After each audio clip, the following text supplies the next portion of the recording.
اعلموا ان اللہ یحیی الارض بعد موتها، جان لو کہ اللہ رب العزت زمین کو اس کے بنجر ہو جانے کے بعد دوبارہ آسمانوں سے بارش کا پانی نازل فرما کر زندہ فرماتے ہیں۔ ایسے تمہارے دل جب اللہ کی یاد سے غافل ہو جاتے ہیں تو اللہ نے تمہیں یہ کتاب دی ہوئی ہے، اس کتاب کو پڑھ کر اپنے دلوں کو زندہ کر لیا کرو۔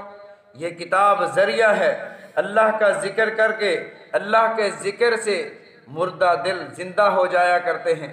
فرمایا کسی نے اگر 50-60 سال ساری زندگی اللہ کی بارگاہ میں سجدہ نہ کیا ہو اور اس کا دل کالا سیاہ ہو چکا ہو، وہ ایک بار اپنی جبین کو جھکا دے، اللہ کی بارگاہ میں آ جائے، اللہ سارے پچھلے گناہوں کو معاف فرما دیتے ہیں۔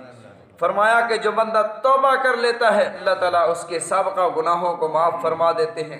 الاسلام یہدم ما کان قبلہ، فرمائے اسلام پچھلی ساری باتوں کو ختم کر دیتا ہے، پچھلے سارے گناہوں کو مٹا دیتا ہے۔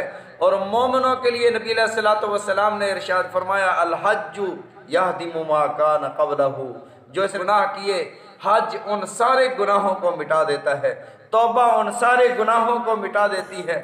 فرمایا قد بینا لکم الآیات، بے شک بیان کرتے ہیں کھول کھول کر تمہارے لیے ہم آیات، لعلکم تعقلون، تاکہ تم سمجھ جاؤ، اے ایمان والو تم سمجھ جاؤ۔ ان المصدقین والمصدقات واقرضوا اللہ قرضا حسنا، بے شک صدقہ کرنے والے مرد، والمصدقات صدقہ کرنے والی عورتیں، واقرضوا اللہ قرضا حسنا، جنہوں نے اللہ کو قرض حسنہ دیا، اللہ کی راہ میں خرچ کیا، یضاعف لہم، اللہ ان کے لیے ان کا اجر دگنا فرما دیں گے، وَلَهُمْ أَجْرٌ کریم، اور ان کو عزت والا اجر عطا فرمائیں گے۔ وَالَّذِينَ آمَنُوا بِاللَّهِ وَرُسُلِهِ، اور وہ لوگ جو اللہ پر ایمان لائے، رسول صلی اللہ علیہ وسلم پر ایمان لائے، اولئک هم الصدیقون، اللہ انہیں صدیقیت کا درجہ عطا فرمائیں گے۔ اور صدیقیت کا درجہ بہت بڑا درجہ ہے، انبیاء کے بعد درجہ صدیقیت کا ہے۔ اولئک الذین انعم اللہ علیہم من النبیین والصدیقین والشہداء والصالحین، اللہ نے درجات بنائے، نے سب سے پہلا درجہ انبیاء کا، دوسرا صدیقین کا، تیسرا شہداء کا اور چوتھا صالحین کا۔ فرمایا کہ اللہ ان بندوں کو صدیقیت کا درجہ عطا فرما دیں گے۔ فرمایا اولئک هم الصدیقون، یہ صدیق ہیں، والشہداء عند ربہم، اللہ انہیں شہداء کا درجہ عطا فرمائیں گے۔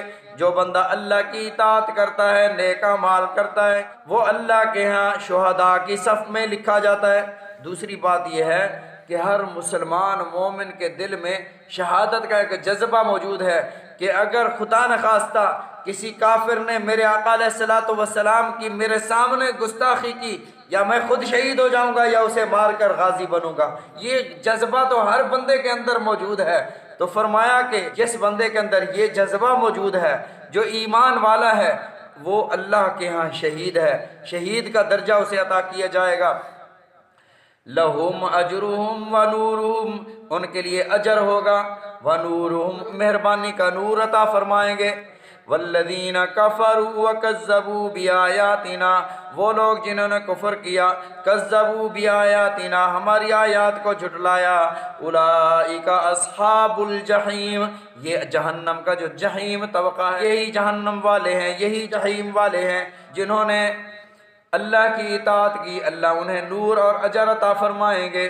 دعا ہے کہ رب العزت ہم سب کو اجر والا بنائے، اللہ رب العزت ہم سب کو وہ کام کرنے کی توفیق عطا فرمائے جس سے اللہ تعالی ہمیں نور بھی عطا فرما دیں، ہمیں جنت بھی عطا فرما دیں، ہمیں فرشتوں کا سلام بھی عطا فرما دیں۔ جنتیوں کو جب فرشتے جنت کی طرف لے جا رہے ہوں گے، راستے میں جو بھی فرشتے ملیں گے، جماعتیں ملیں گی، کہیں گے سلام علیکم، سلام علیکم بما صبرتم، او تم پر سلامتی ہو، تم نے دنیا میں صبر کیا، تم گناہوں سے رکے رہے، فنعم عقبی الدار، اللہ نے ہمیشہ ہمیشہ کا بہترین گھر عطا فرمایا۔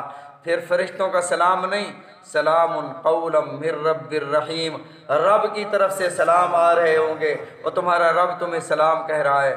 ہمیں ہمارا مرشد اگر سلام بھیجے، ہمارا بزرگ ہمیں سلام بھیجے، ہمارا استاد ہمیں سلام بھیجے، دل خوشی سے جھوم اٹھتا ہے کہ ہمارے بڑے کی طرف سے ہمیں سلام آیا ہے۔ اور رب کی طرف سے جب فرشتے سلام لائیں گے، سلام قولا من رب الرحیم، اور جنتیوں تمہیں رب کی طرف سے سلام ہو، تمہیں رب کی طرف سے السلام علیکم ہو۔